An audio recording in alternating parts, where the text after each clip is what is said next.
right, good morning. So essentially this was the derivation that we did last time. So this tells us how the simplex method actually constructs this tableau. So given a basic feasible solution, we said that we can actually construct the simplex tableau right away by just using these expressions. Now I'm going to try to illustrate this by an example. So let's consider the following problem.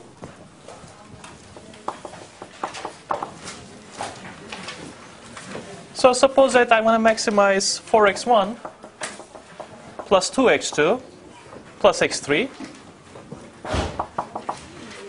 subject to x1 plus 3x2 plus x3 plus x4 is equal to 15, and x1 plus 2x2 minus 3x3 plus x5 is equal to 12. And then each of my variables is non-negative. So suppose that this is our LP problem. So now that the simplex method can be used to solve any LP problem, basically, we know that we can use simplex method to solve this problem.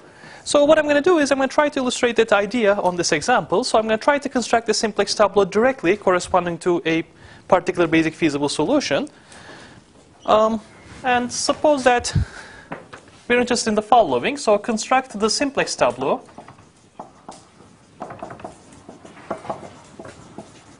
corresponding to the basic feasible solution with x1 and x2 as the basic variables.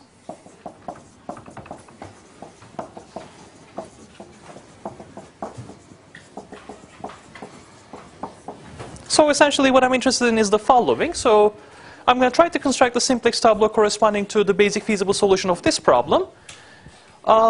And I want to make sure that my basic variables will be x1 and x2. And what I want to do is I want to actually construct this without using the simplex method itself. So I want to just directly use that formula on the left-hand side. Okay? And I'm relying on that. We're going to try to sort of come up with the simplex tableau. So to do that, first of all, I need to figure out, what my A matrix is. So what's my A matrix for this problem? So note that this is already in standard form, so I don't need to do anything else. So what's my A matrix for this problem? What is A matrix for this problem? So essentially, if you look at this general expression, so A is the matrix of coefficients of my variables, okay? In this case, there are 2 rows, and there are five columns. So the first row will be given by what? So I'm going to just look at the coefficients of, exactly. And then for the second one, I have 1, 2, minus 3, 0, and 1. So this is my A matrix, okay? What is my little b vector? So it's going to be the vector of right-hand sides, basically, right-hand side values. So what's my b vector for this problem? 15 and 12, exactly. And then what's my x vector? So x is the vector of unknowns, basically, vector of decision variables. x1 through x5, exactly. So basically, x is a 5-dimensional vector that consists of each of my decision variables. So this is my a, b, and x. What's my c vector for this problem?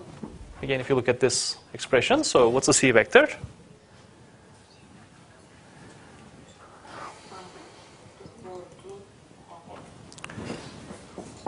4, 2, 1,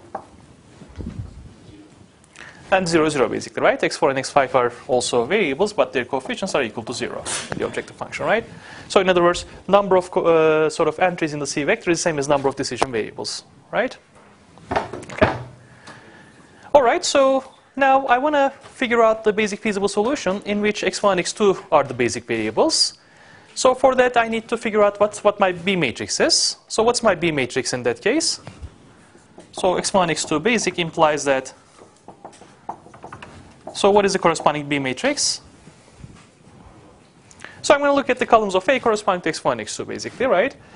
So the first column is given by x1, the column corresponding to x1, which is 1, 1. And then I have 3, 2. What is my N matrix? So what's the matrix corresponding to non-basic variables? Well, x3, x4, and x5 are non-basic, so I'm going to look at the columns corresponding to x3, x4, and x5. So I'll have 1, minus 3, 1, 0, and 0, 1. Is that clear? So, okay? That's what the question is telling me. Okay, so the question tells me to find the simplex tableau in which x1 and x2 are basic variables. So that's how I'm picking my matrix P, basically, okay? All right, so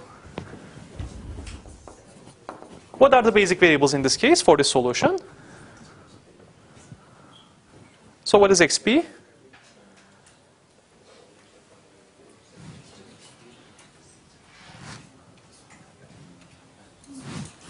So it's going to be just x1, x2, right? So this is a vector of basic variables. I'll just have x1, x2. And what about xn? So it's the other variables, basically, non-basic variables, and they're given by x3, x4, and x5. Okay? So one thing you may want to do, by yourself is the following. If you multiply b by xp and n by xn, and if you add them up, you get exactly these two equations again, okay? So in other words, what I'm saying is, on the left-hand side, the first and second forms are equivalent to one another, basically, okay? All right, so now I'm going to try to construct the tableau. For that, I need to know a bunch of things. So I already know what my b is. So for this, I need to take the inverse of b. I know what n is. I know what little b is, basically. Okay. I also need to figure out cb and cn. Okay, so I need to figure out those values as well. So what is cb for this basic feasible solution? So remember, the way we define cb is it's going to be the vector of coefficients in the objective function corresponding to the basic variables. Okay, and my basic variables are x1 and x2. So what are the corresponding coefficients in the objective function? 4 and 2, exactly. So I'm going to have cb equals 4 and 2. And cn is the coefficient, cost coefficient of, or objective function coefficient of non-basic variables. 1, 0, 0, exactly, that's good. Does everyone understand where the zeros come from? So 0, the first 0 corresponds to x4, and the second 0 corresponds to x5. Okay? They don't appear in the objective function, but remember we said that even if a variable does not appear in the objective function, we can always assume that it's 0 times that variable in the objective function, right? Okay? All right, so I need to figure out the inverse of B. So this might be matrix, okay? It's a 2 by 2 matrix. I just need to take the inverse, okay? And if you take the inverse, essentially you get the following: minus 2, 3, 1, and minus 1. Okay? So now all I need to do is just sort of compute all of these entries, basically, right? I have everything available. I have B inverse, I have N, I have little b, I have CB, I have Cn. I just need to sort of compute those values.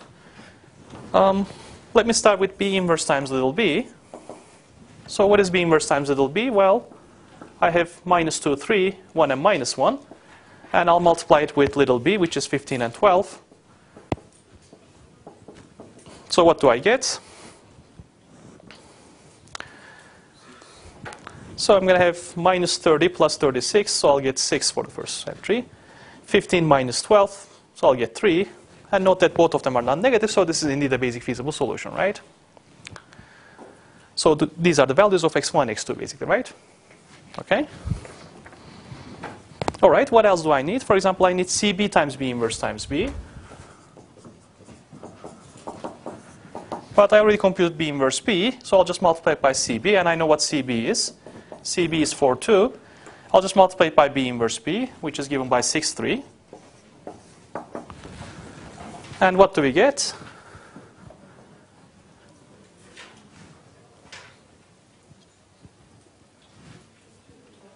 So 24 plus 6, we get 30, basically, right? Okay, 4 times 6 plus 2 times 3, so I'll get 30. So 30 is my current objective function value. Okay. All right, so what else do I need? I need to know B inverse times n. So what is B inverse n? Well, B inverse is right here, so minus 2, 3, 1, and minus 1. I'm going to multiply by n. What is my n?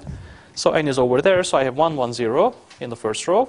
And I'll have minus 3, 0, 1 in the second row. So what's the size of the resulting matrix? So I'm multiplying a 2 by 2 with a 2 by 3. So it's going to be 2 by 3 basically, right? Okay, so how do I compute this matrix? Well, this is just a matrix multiplication basically, right? So minus 2 plus, well, minus 2 minus 9, so I get minus 11, I guess, here, right? Okay, and then 1 plus 3, you get 4, okay? And then the remaining entries are minus 2 and 1, and 3 and minus 1.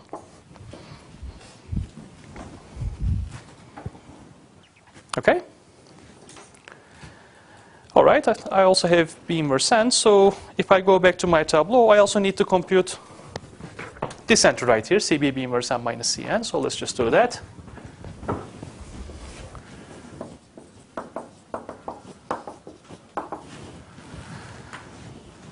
Well, I have my B inverse n here. Okay, I'm going to multiply it by CB. What's my CB? CB is given by 4, 2. So 4, 2 will be multiplied by this matrix right here, minus 11, 4, minus 2, 1, and then 3, minus 1. And then from that, I'm going to subtract Cn. What's my Cn? Cn is 1, 0, 0. So 1 by 2 times 2 by 3 will be 1 by 3, right? Minus 1 by 3 will again be 1 by 3, so everything is, all the dimensions work out correctly.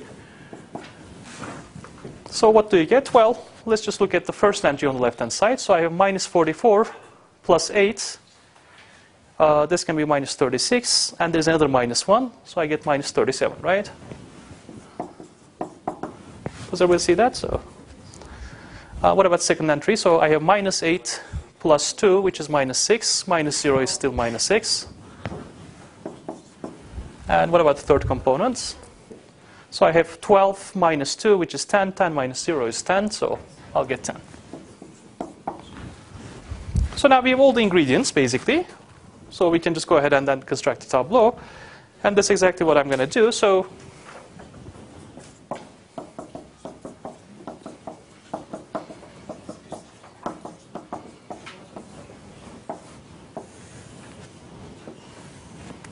let me start with the first row.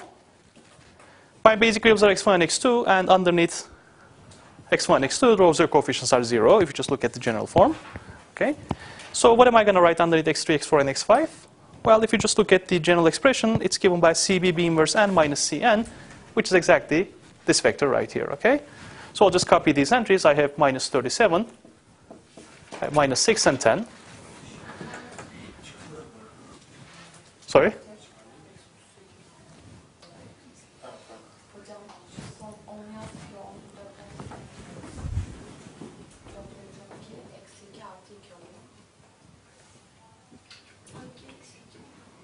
Four times 3 is 12. 2 times minus 1 is minus 2. 12 minus 2 is equal to 10, right?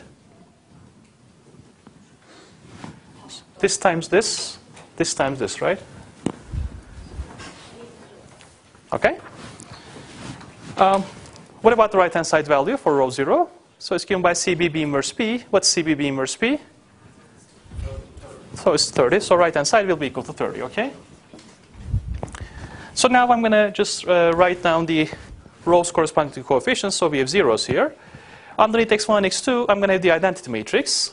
So in this case, a 2 by 2 identity matrix. Okay. What about the entries here? Well, if I look at the general form, it tells me that those entries are given by B inverse times n, and that's exactly this matrix right here. So I'll just copy everything from B inverse n. So minus 11, 4, minus 2, 1, and 3 and minus 1. Okay. And then what about the right-hand side? Well, right-hand side is given by B inverse times B, which is equal to 6 and 3.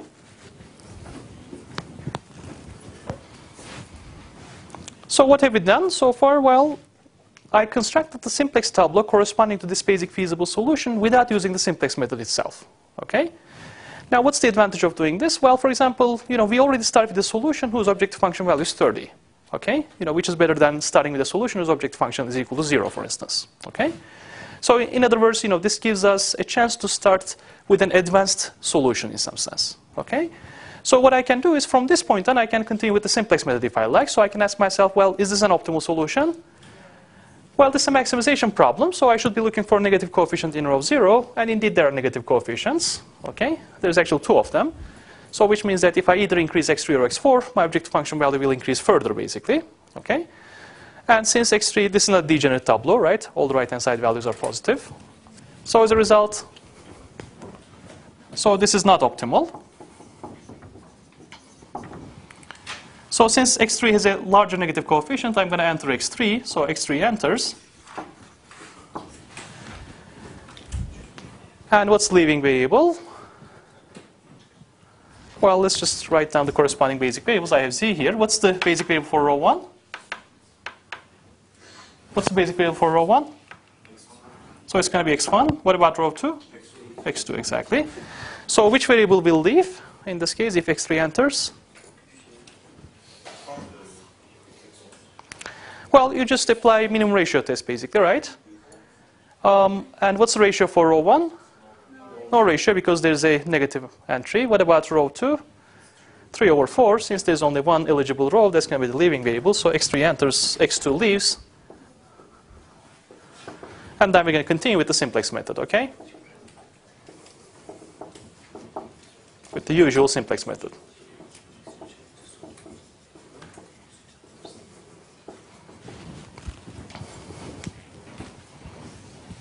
Okay? So essentially, I mean, the whole point behind this example or behind this sort of derivation is that you can construct a simplex tableau corresponding to a basic feasible solution directly by using this general expression, okay? And by doing that, you can actually start with a solution that's in a sense better than any starting solution in some sense. So as a result, you can just sort of think of this as its advanced starting point. And then you can find the optimal solution with fewer number of iterations. Is there a question? Question or? All right, any questions about this? Does everybody see what we're doing here? So, okay. So as a result, all I'm doing is I'm just illustrating that, you know, for this example, by using those general expressions, I can construct the simplex tableau directly without using the simplex method. So this is important. Okay? And then rather than starting with the first solution, I can start with this solution as my first solution, and I can continue from this point on. And if you think about this a little bit, well, the advantage of doing this is that now I can find the solution in a fewer number of steps, basically, right? Okay? So that's the advantage of the simplex method. And also, the other issue is that, so that general expression tells you what those numbers mean in some sense, okay? So they're not really arbitrary numbers. So when we apply simplex method, the numbers we find here are not just random numbers. They actually mean something, and the expression on the left tells you what they mean in some sense, okay? So as a result of which, whenever I tell you what the basic variables are, you can construct the simplex tableau directly without using the method itself. Okay? Any questions? All right. So now what I'm going to do is I'm going to shift gears a little bit. Okay?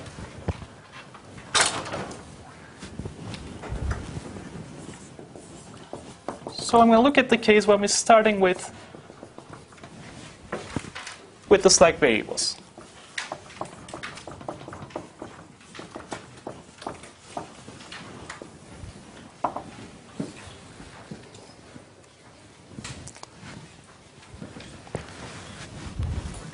So now, rather than looking at the standard form LP problem, I'm going to look at an LP problem that looks like this one. And basically, you know, this is the form that we have seen so far, basically, right? So whenever we looked at all the problems that we have seen after we introduced simplex method, all of these examples were actually less than or equal to constraints, and then we added slack variables, right, to turn them into standard form. So here I'm going to assume that the right-hand side vector is greater than or equal to 0. So which means that all the right-hand side values are non-negative. Note that this is not in standard form, right? So this is not a standard form LP problem, but I can convert it into standard form, okay? And how do I do that?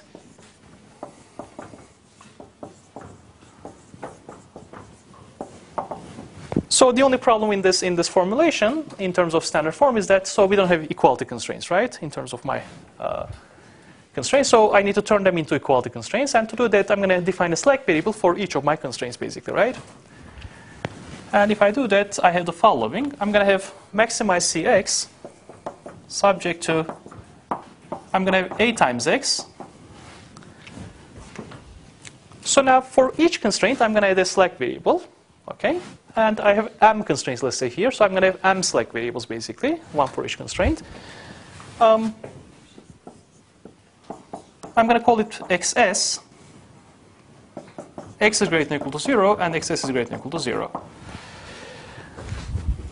Now, if you think about this a little bit, essentially what I'm doing is, identity times xs is the same as xs itself, okay? And think of xs as a vector of select variables, okay? So as a result, the number of variables in xs is the same as number of constraints, number of less than or equal to constraints, okay? So let me mention that xs is the vector of select variables.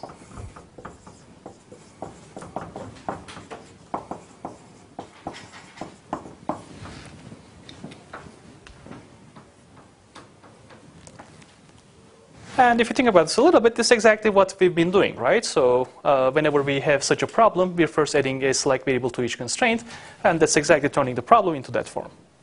Okay? All right, so is the vector of m select variables, where m is the number of constraints. Okay, so number of less than or equal to constraints. So then what do we do? Well, what have we done so far? We need an initial basic feasible solution to apply simplex method. And for that, so I'll just turn this into Tableau form. So I have my z, I have my x, my select variables xs, and the right-hand side value. Now, what does row 0 look like in this general form? So I'm going to have 1 in front of z, or in terms of the coefficient of z. What's the coefficient of x? Well, remember, we're putting everything on the left-hand side. We're switching signs, basically. So it's going to be minus c, right? Okay, so this is row 0. What are the coefficients of select variables in the objective function? They are 0. So basically, I'm going to put 0 here. Well, 0 basically means a vector of 0, 0, okay? So it's actually m zeros, more precisely. And what's the right-hand side value? It's again 0, right? So this is the same thing as saying that z is equal to c times x, basically, right? Okay. All right, what about the constraints? Well, what are the columns underneath x? Well, they're equal to A. What are the columns underneath xs? That's the identity matrix. And the right-hand side value is just little b. Well, if you think about this a little bit, this is exactly the starting solution that we've been using, right? So the select variables are basic variables. Okay? And then initially, their values are equal to the right-hand side value, and since b is non-negative, this is a basic feasible solution, right?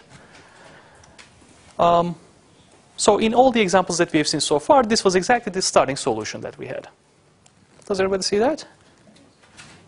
Okay. So that's why we call it starting with the select variables. So the select variables are the initial basic variables, and we have 1 for each constraint, and since we have m constraints, we need m basic variables. So as a result, we can just use the select variables, okay? All right. So now what I'm going to do is the following. So, well, that LP problem is different from the equality version, right? AX equals B problem. So the AX equals B problem looks more like this problem, basically, right? Okay. So what I'm going to do is I'm going to try to illustrate what happens when the basis changes in this situation. Okay. I'm going to try to illustrate what happens for an arbitrary basic feasible solution. So let B be the basis, or the basis matrix, corresponding to the basic variables xp.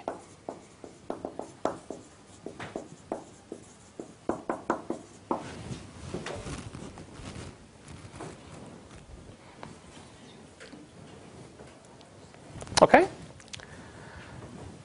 All right, so now this is important, please pay attention. So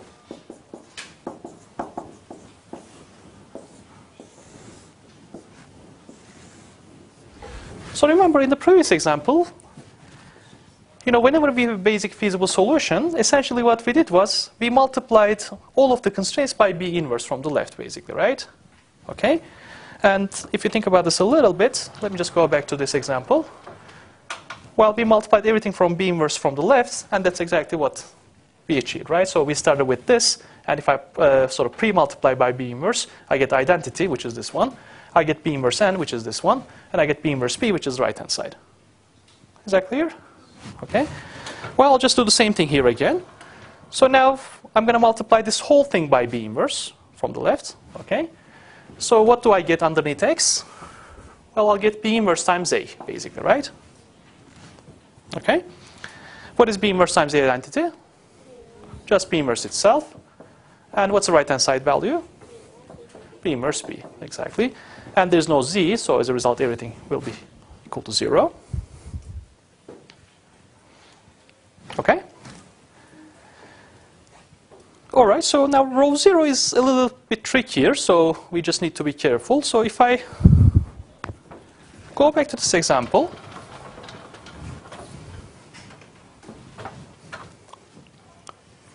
so let's see how we obtained row 0 in this case. Okay?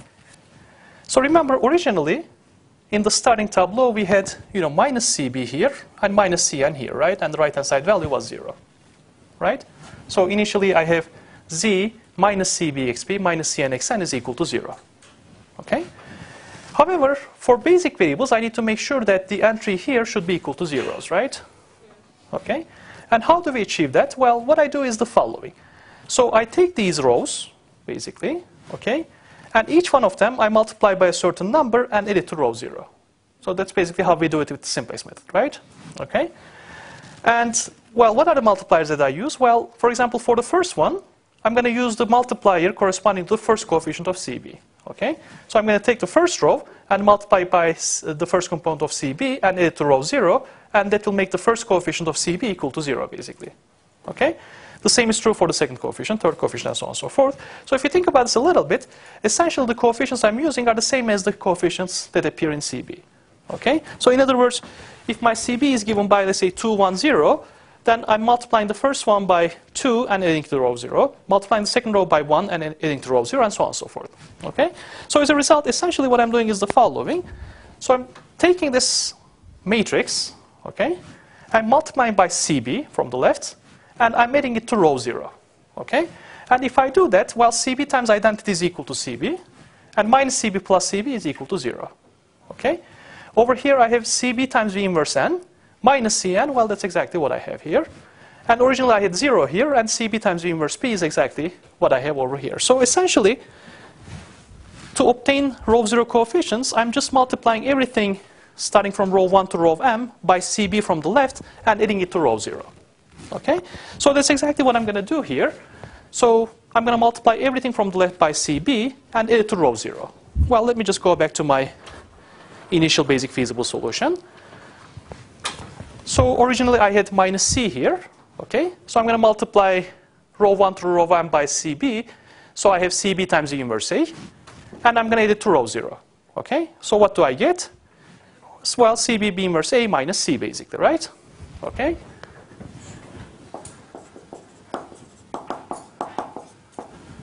Now, what about the coefficients here? Well, again, I'm going to multiply row 1 through row M by CB from the left. So what is CB times, what is CB times V inverse? Well, I get CB B inverse. Originally, I had 0, so I'll just have, CB B inverse plus 0 will be just equal to CB B inverse, basically, right? And what about the row 0 coefficient of the right-hand side? So it's going to be just CB B inverse B. Well, plus 0, but of course 0 doesn't make a difference. So this is what a typical simplex tableau looks like whenever your problem was initially in this form, basically, okay? So which is, well, similar to the previous one, but slightly different, basically, okay? So over here, I have my Z, and over here I have my basic variables. Now, one thing that you should be careful about here is the following. Note that I have my basic variables here, but over here I still use X and XS, okay? So I don't have XP and XN here, okay? Unlike the previous case.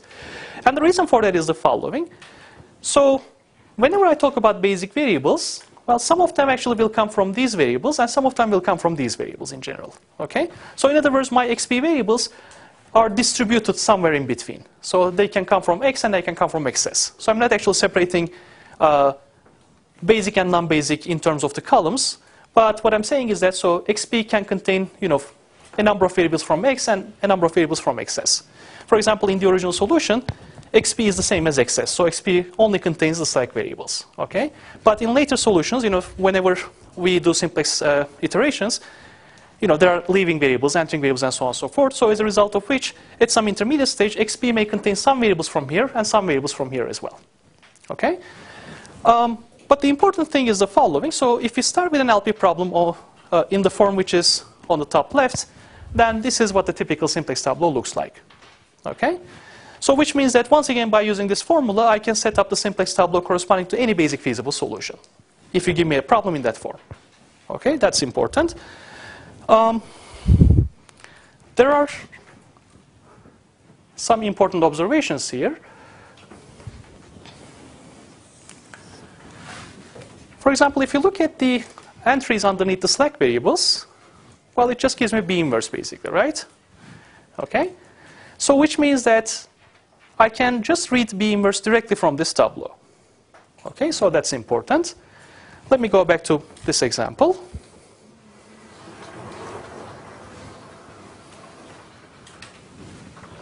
Well, in this example, let me just go back to this one again. So essentially, this example looks like the following. So originally, we had less than or equal to constraints, okay? And then I added slack variables x4 and x5, right? So this example also is in this form, basically, right? Okay? So think of the x4 and x5 as your slack variables. So xs is given by x4 and x5. And my x is given by x1, x2, and x3. So think of this as the original variables. And x4 and x5 as the slack variables, basically, right? Okay? Now let me go back to this tableau. So these are my slack variables. And these are my original variables, right? Now in this case, both of the basic variables come from the original variables. Okay? Now just look at the entries underneath the slack variables. -2, 3, 1, and -1. Just look at B inverse here. Well, we get the same thing basically, right? Okay? So B inverse precisely appears underneath the slack variables. Okay? So this is important because, for example, if I want to know what B inverse is corresponding to a basic feasible solution, I can directly find it from the simplex tableau. Okay? Just look at the sort of coefficients underneath your slack variables in row 1 and row 2, and they will tell you what B inverse is. Okay? So which means that if I give you a problem in this form, and if I give you a simplex tableau, and if I ask you what B inverse is, well, you can tell me directly what B inverse is. Okay? So those are the coefficients underneath the slack variables. Is that clear? So, okay? All right. Let me focus on this part right here. So if I look at the row 0 coefficients of slack variables, they're equal to CB times B inverse, right? Now let me go back to my example again.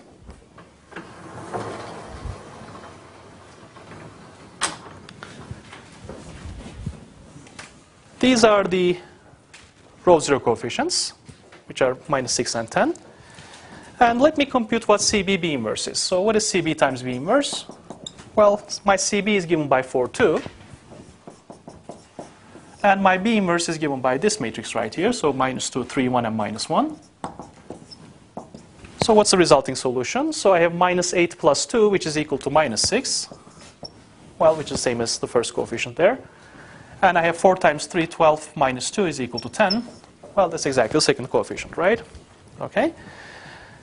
So which means that essentially when you start with an LP problem and when you introduce all slack variables to each of your constraints, then the tableau also gives you further information about your problem in some sense, okay? So, it tells you what B inverse is right away. It tells you what CB times B inverse is right away. And later on we're going to see that this is important, okay? So I'm going to tell you why that's important later on. But CB B inverse is an important value, okay? It's an important vector, okay? So as a result, if you have an LP problem and if you start with slack variables, then in some sense I can get further information from the tableau, okay? That's important. So once again, if I give you an LP problem in this form, okay?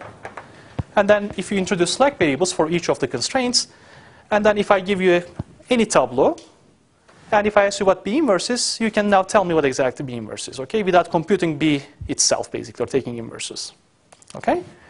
Or if I ask you what CBB inverse is, all you need to do is just look at row zero coefficients of select variables. Okay? So as I said, later on we're going to see that CBB inverse is an important quantity. Okay? Is this clear? So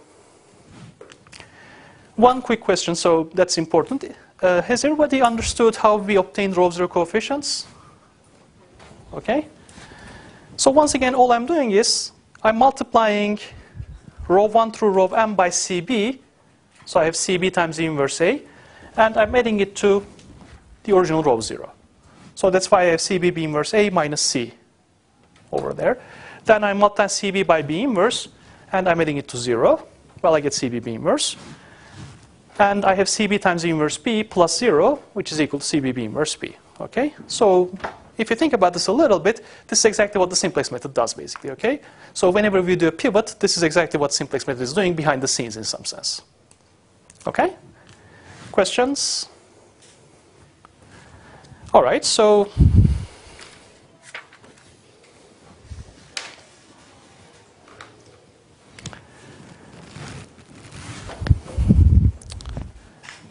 now let me just mention one important observation. So remember, the simplex method always works with basic feasible solutions, right? Okay. And whenever we have a problem in this form, then we can just add select variables, and we already have a starting solution, basically, right? So in other words, for this type of problems, we don't need to work to find the starting basic feasible solution. A starting basic feasible solution is readily available, basically. Okay? But if you recall from the examples, not every LP problem is in this form, right? So there are some LP problems which have greater than or equal to constraints. There are some problems that have all combinations, basically. Equality is greater than or equal to, and so on and so forth. And for some problems, an initial basic feasible solution is usually not readily available. Okay? Now that's a problem because if you don't have a starting solution, then you cannot apply simplex method. Okay? So far, in a sense, we cheated a little bit, so to speak. Okay? We looked at easy problems. We looked at problems for which finding an initial basic feasible solution was not a problem. Okay? So now the question is the following. So what if we don't have a readily available starting solution? Then what do we do in that case? Okay? So that's exactly what we're going to do next. So finding initial basic feasible solutions.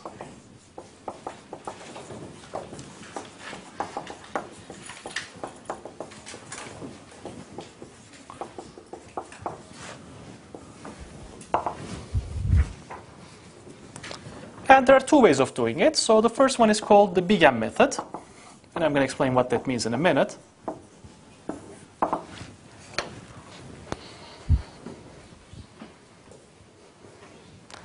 And I'm going to try to illustrate this on an example. So let's consider the following problem. I want to maximize minus 4x1 minus x2, subject to 3x1 plus x2 is equal to 3. Is equal to 3. 4x1 plus 3x2 minus x3 is equal to 6. And then x1 plus 2x2 plus x4 is equal to 4. And each of my variables is non-negative.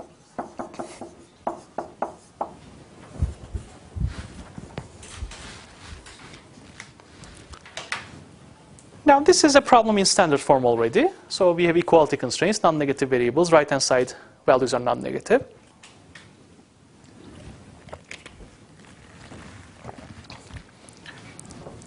And if I want to solve this problem, okay, then as I said, I need to first find the basic feasible solution, right, for this problem. Okay? So how many basic variables do I need in this case?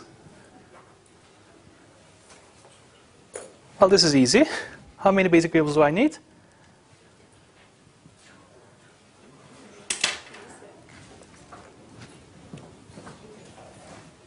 Well, how many constraints do I have? 3. So how many basic variables do I need? 3. That's good. Okay. So I need 3 basic variables, right? But the problem is that, so unlike this problem, for instance, I don't have a readily available basic feasible solution to start with. So in other words, you know, beforehand, I really don't know what choices of x1, x2, x3, and x4 will necessarily give me a basic feasible solution. Okay? So what I can do is the following. I can try out all possibilities, of course. Okay? So I can say, what if x1, x2, and x3 are basic? Okay? And if the corresponding solution is feasible, then I can use that one. If it's not feasible, then I can look at x1, x2, x4, x2, x3, and so on and so forth. Right? I can look at all possibilities. But the problem is that, well, first of all, there are too many choices, or there may be too many choices. We have seen examples, if you recall. And secondly, well, what if none of them gives you a basic feasible solution, right? So, I mean, if the problem is not feasible, then there's no basic feasible solution, right? Okay? So as a result, we want to do something sort of smarter than that, okay? So rather than trying out all possibilities, we want to still use the simplex method as a tool, okay? And we want to sort of come up with a sort of smarter way of finding an initial basic feasible solution, okay? That's the problem that we are sort of trying to tackle right now. Let me mention that again, because this is important. So, in order for simplex method to start, okay, you need a starting basic feasible solution. The problem is that whenever you have such a general LP problem, such as this one, a starting solution is not readily available, okay? What do I mean by readily available is the following. So if you look at that example, or if you look at, for instance, this one right here, well, you can say that if I look at the columns under x4 and x5, I already have the identity matrix, I can use those variables, okay? The problem here is that there are no such variables. For example, only x4 has the third column of identity matrix, but I don't have the first and second columns of the identity matrix, right, for this case, okay? So as a result, one way of sort of solving this problem is the following. So I can look at all possibilities, okay? I can try to find a basic feasible solution. As I said, I can try x1, x2, x3, x1, x2, x4, and so on and so forth. And if that works, fine, okay?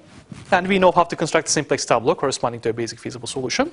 But the problem is that, in general, there may be too many choices to try, okay? So as a result, what we want to do is we want to sort of come up with a sort of smarter way of finding an initial basic feasible solution. Is that clear? So that's the question that we're trying to solve. Does everybody follow? Okay. Now, here is one way of doing it.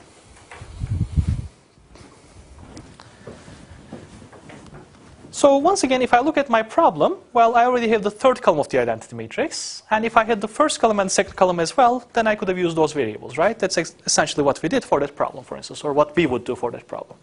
Okay?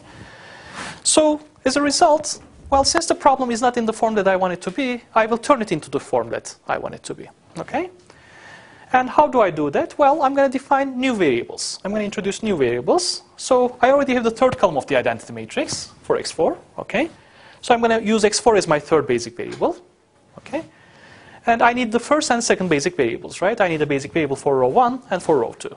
And for that, what I'm going to do is I'm going to go ahead and define a new variable that I'm going to call x5 and add it to the first constraint. Okay? Then I'm going to go ahead and add a second variable, which I'm going to call plus x6 to the second constraint. Now, of course, I'm changing the problem, right? So this is a different LP problem. Okay? But the nice thing is that, so now if I look at the columns of x4, x5, and x6, I have exactly columns of the identity matrix, right? So I can use those variables as my starting basic feasible solution. But of course, the price I'm paying is that I'm changing my problem, right? So now I'm looking at a different problem. Okay? Now, to take care of that, so essentially, think of these sort of variables that I wrote in red, x5 and x6, as the sort of artificial variables in some sense, okay? So they're not really part of the problem. They're just there to make sure that I can find a starting solution, okay? So eventually, what I want to do is I want to get rid of these two variables, okay? Because those two variables are not part of the original LP problem, okay? So if you think about this a little bit, essentially what I'm trying to do is I'm trying to find a solution to this problem in which x5 and x6 are both equal to 0. Okay? Because if x5 and x6 are both equal to 0, then I can get rid of them. Okay? So as a result, what I'm going to do is I'm going to try to modify my objective function, okay, in such a way that my objective function will try to make x5 and x6 equal to 0. Okay? So let's think about this a little bit. So how do I do that? Well, this is a maximization problem. Okay? And I want to make sure that x5 and x6 will be equal to 0 in the optimal solution. Okay? So to do that, well, if you think about this a little bit, I want to somehow add coefficients to the objective function for x5 and x6. But I want to choose those coefficients in such a way that in the optimal solution, x5 and x6 will not be positive. They're going to be equal to 0. Okay? So how do I do that? Well, this is where the name Bigam comes from. So what I'm going to do is I'm going to subtract a constant, which I call m, times x5, and another constant m times x6 from the objective function. So what does this do? Well, pretend that m is a very large number. M is like 10 million, for instance. Okay? Well, if m is equal to 10 million, then if I increase x5, then my objective function will go really down in some sense, right? Okay? And the same is true for x6 as well. So in a sense, what I'm doing is I'm sort of penalizing positive values of x5 and x6 in the objective function. Okay? So as a result, what I want to do is I want to make sure that both x5 and x6 will be equal to 0 in the optimal value. Okay? And one way of doing it is, as I said, by using very big numbers in the objective function. So whenever x5 and x6 are positive, this part will dominate the objective function. Okay? And it will actually drive the objective function to a sort of very bad value in some sense, right? Negative value. Okay? So as a result, by doing this, I'm sort of making sure that the values of x5 and x6 actually, I want them to go to 0. Okay? Because if x5 and x6 are equal to 0, then I can simply get rid of them and I get back my original problem. Does everybody see that? Okay? So essentially, this is the whole idea behind the Bigam method. So I'm going to just introduce new variables to my problem, as many as I need, okay? So that I have one basic variable for each row. And then I'm going to penalize them in the objective function. Okay? So now rather than solving the original problem, I'm going to solve this new problem right now. Okay? If there are any questions, this is a good time to ask. So, yes? What if we have a negative x5 and x6? And the objective function becomes very large that cannot be used. That's a good question. Of course, I want x5 and x6 to be greater than or equal to 0 as well. Okay? So I want to still maintain standard form. Okay? So as a result, the new variables x5 and x6 will also be 0, so which means that x5 and x6 can never be smaller than 0. Okay? And if you look at the objective function, then of course, since m is very large, and since there's a negative coefficient in front of x5 and x6, and since this is a maximization problem, in the optimal solution, I will want to make x5 and x6 both equal to 0. Okay? Because, think of x5 and x6 as very costly variables in some sense for me. Okay? So I'm introducing them just to find an initial basic feasible solution, but in essence what I want is I want to make sure that their values will be equal to 0. Okay? And I'm doing that by the help of the objective function. Yes? Can we multiply the second constraint by -1 and just add 1 extra variable? Well, then you're actually destroying the standard form, right? If you multiply by -1, then the right-hand side value will also be minus 4, right? So the right-hand side value should be non-negative. Okay? So what I'm doing is I'm still preserving the standard form property. Okay? I'm just introducing new variables that are not part of the original problem, but I'm adding them in such a way that I want to get rid of them eventually. Okay? So that's the whole idea behind this method. So since I'm using m, that's where the name of the method comes from. This is known as the Bigam method. Okay? So think of m as a very large number. Okay? M can be 10 million, 100 million, or whatever. Okay? So practically infinity in some sense. Okay? So since m is very large, increasing values of x5 and x6 will never give me a good objective function value. Okay? Any questions? Any other questions? All right, let's take a break. We'll continue now.